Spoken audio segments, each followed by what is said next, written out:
Hello iChurchers, it's Dan Morell here, back with another tutorial on editing your iChurch website. We're very much into the bells and whistles on our website. We are looking today at widgets. Now, widgets are, to be quite frank folks, a word that I don't even know what it means, but essentially they are little bits and bobs that we can add onto various places on our website. And usually the way they work is they will be consistent across all of our pages, or at least a set of pages that we choose them to be consistent across. So we don't tend to use widgets for individual pages, we tend to use them across multiple pages. As I say, I don't know what they mean, but we're very much into the bells and whistles area of our website. It's not essential that you have widgets on your website. It's just a good idea to have an idea of what they could do for you if you wanted. This video is likely to be in two parts. It depends how far we get in the first one. But first of all, I just want to kind of set the scene with widgets, because they can be placed on various parts of our website, on either in a sidebar, so that's along the side of our website, or they can be placed in the footer, and indeed other places as well, but not many other places that are worthwhile thinking about, to be honest, folks. But if those are areas you want to explore, then don't hesitate to get in touch. So, how can we help to display these widgets on our website? Because normally, like on this tutorial website to begin with, most of our pages are just pretty standard. From left to right, they fill the width. We've got no sorts of sidebars. And if we visit any of these pages, we've just got all the text contained in one area. You'll notice at the bottom though, we've got some areas, this is our footer here, and there is another tutorial video on editing the footer when we're just considering using text. Text on its own, you don't need to use widgets for. You can look at the video on editing the footer, which is video number 10. But if you're wanting to put what we often call dynamic content on our footer, so that's content that changes from time to time. Maybe it's a list of posts or something. Then we would use widgets for that purpose. So if we wanted to have a sidebar on our website, we can simply go to Appearance and then Theme Options. And what we can do is we can change the layout, hence the tab at the top here, of our sidebar, which has already popped up for us here. But normally you'll be faced with something like this, and then you just need to open the sidebar layout area. So you can see we've got a default layout, which at the moment we've just got this left-hand one selected, so it's just a black screen. The grey bits represent our sidebars if we want them. So you can change it for all of them. You can change it for posts or just pages as well, or you can actually edit each individual page to display a sidebar or not. That's obviously quite a cumbersome thing to do, but it might be something that you want to explore. So this is how we would set about having a sidebar on our website if we so wished for it. So let's select our pages, to all of our pages to have a sidebar on the right. I'm going to click Save Options so that that's locked in now. And you'll see if I now refresh this page on my website, our text has been bunched up and we've got some stuff on our right hand side. And where, well, of course, we now need to look at where to edit this. So we go back into Appearance, and you've probably spotted it already, we've got a Widgets button here. And when we click on Widgets, we're faced with something that vaguely resembles the block editor. In fact, it's more than vaguely. It's pretty much the same as the block editor. And you'll see we've got a list of different locations here. And these are the locations that our widgets might be in. And I say might because, say for example, this one here that says location above content. If you want to put stuff above the content, so that means above all of this stuff here, in between our menu and our content, then that's where you would put it. To be honest, folks, I wouldn't suggest using something like that.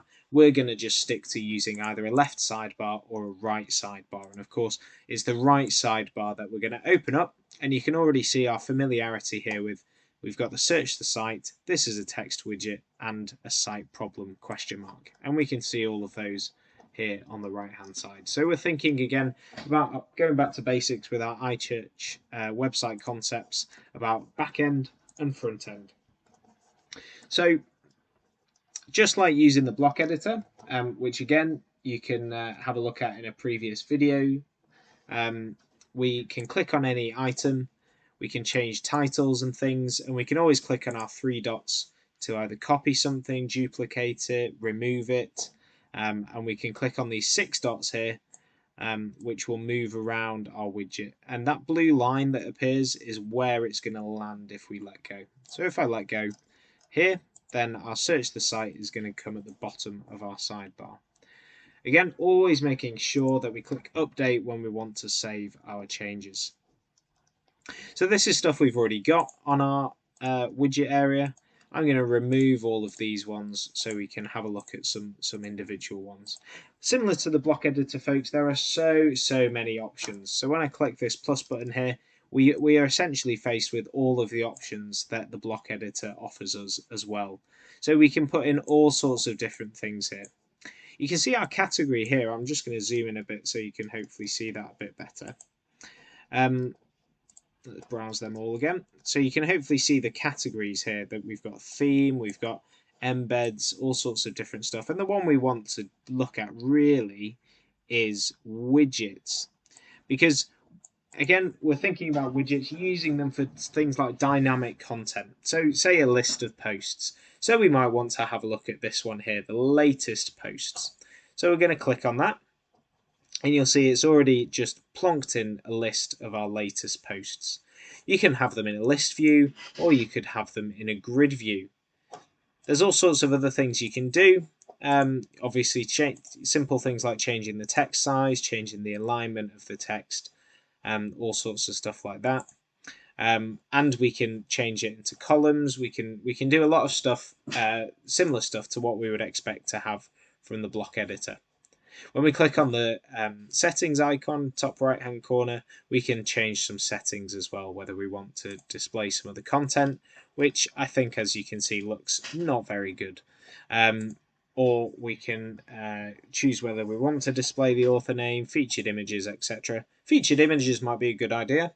And again, just like with all of our iChurch website editing, we can click update, we'll refresh our page, and we'll have a look and see what it looks like. I look at that and I go, to be honest, I'm not too pleased with that. So I'm not going to decide to display that. But we can have a play around and see what works for you. Again, if I want to remove a widget, I'm just going to click the 3 dots there and either click on there, or I could use this keyboard shortcut, Shift plus Alt plus Z. So I'm going to remove that for now. A couple of other widgets that's worth drawing your attention to. We've got things like page lists, which is like a menu. We've got a search as well, which is a really good idea.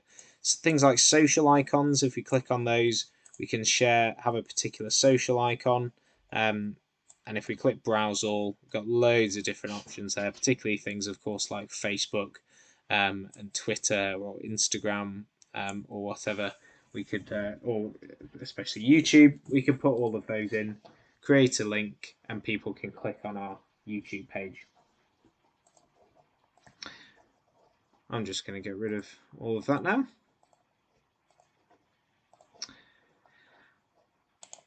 Other widgets worth looking out for. There's just a couple that's worth drawing your attention to now. So we've got things like, and these theme BLVD, it stands for Boulevard. All of these things here are part of the iChurch theme, so you might want to have an investigation of what a post grid or a post list looks like. Again, have a go, see what it looks like on the front end.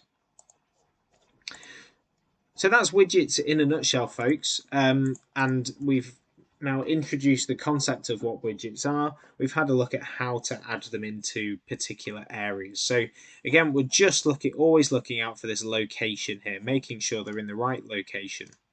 This area at the bottom here, custom widgets, we're going to move on to in the next tutorial, so do tune in to find out more.